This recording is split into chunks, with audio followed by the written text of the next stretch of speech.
Greetings. This is Dr. Amona Anderson for Managerial Communications Management 3310. I'm super excited because you guys are more than halfway done. You are on the down slope. I can see the light at the end of the tunnel. For those of you who this is your last class, it's like, yay. And for those of you who is not your last class, whether it's your first class or whatever, the bottom line is you are getting one step closer to achieving your educational goals. So stay with it. I read the week 5, what have you learned so far? And I want to tell you why I think this is really important in all learning. I think it's important that as we learn, we take those times to stop midway and do what I call a checkpoint. What have I learned so far? And how will I incorporate that in my life?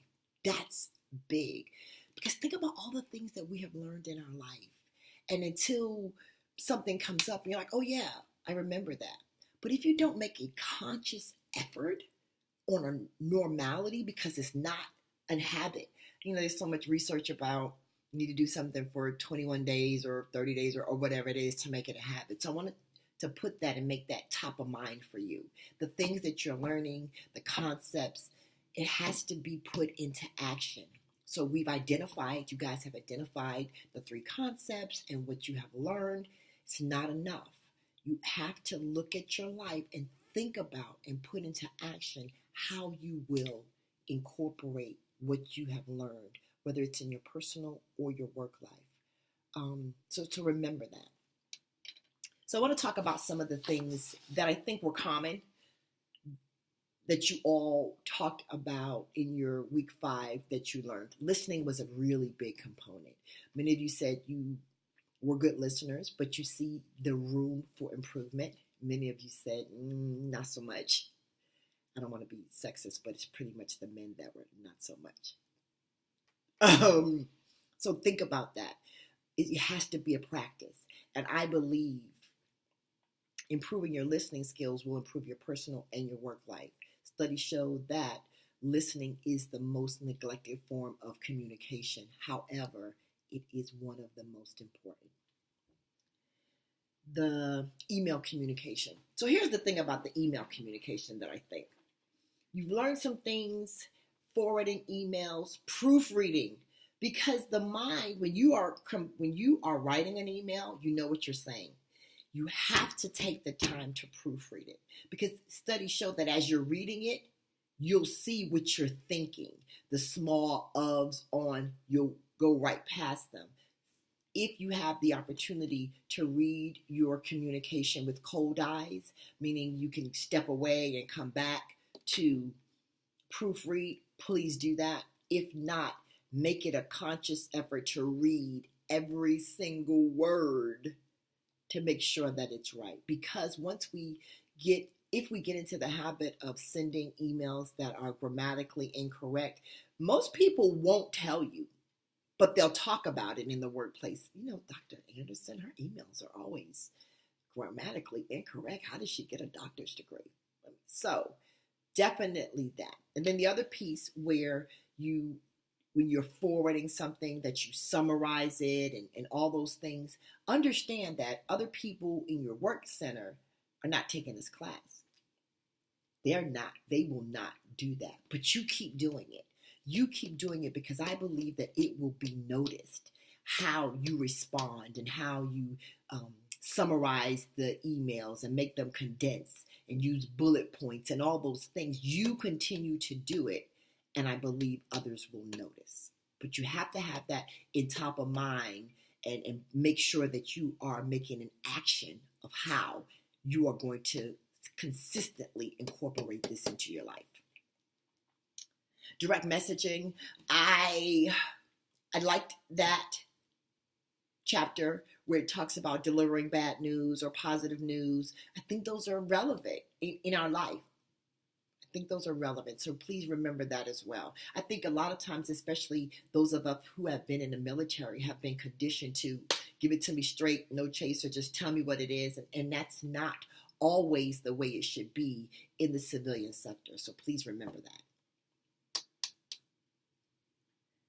Talked about proofreading, direct messaging, email. Many of you talked about social media, which is a segue into the other question for week 6. What trends have impacted business?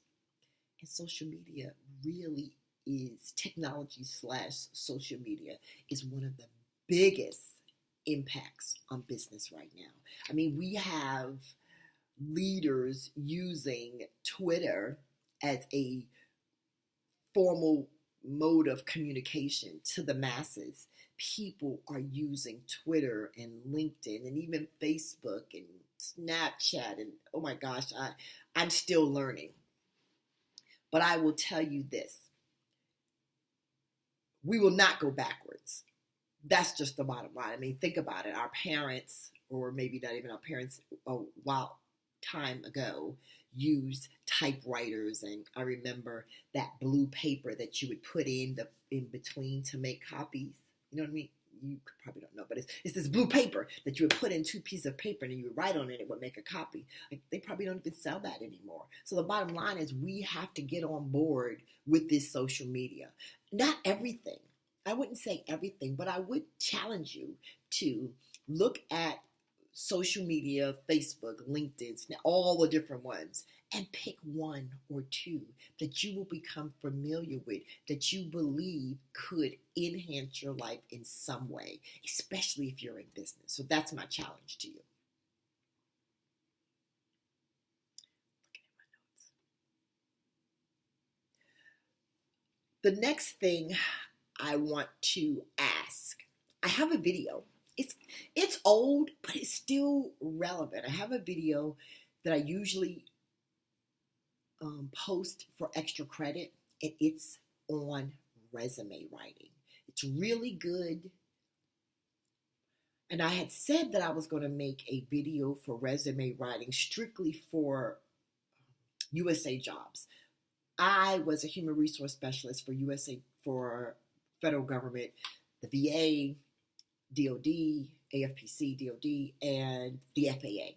And my job as a human resource specialist was to write the jobs that you see posted on USA Jobs and read them and see if they were referred, those kinds of things, qualified them. And it's very different than the civilian sector resumes. However, I strongly, strongly believe it is important to know both. And if I say you have to choose one, I think it's important to know the civilian sector because it's very different. But if I must tell you, well, it's very different. But I think the USA Jobs is easier, not a lot of thought. So the thing is, should I make another video about it, about the USA Jobs separate, or should I make one new video with everything in it? That's my question. You guys are doing a great job. Keep pushing, and I'll see you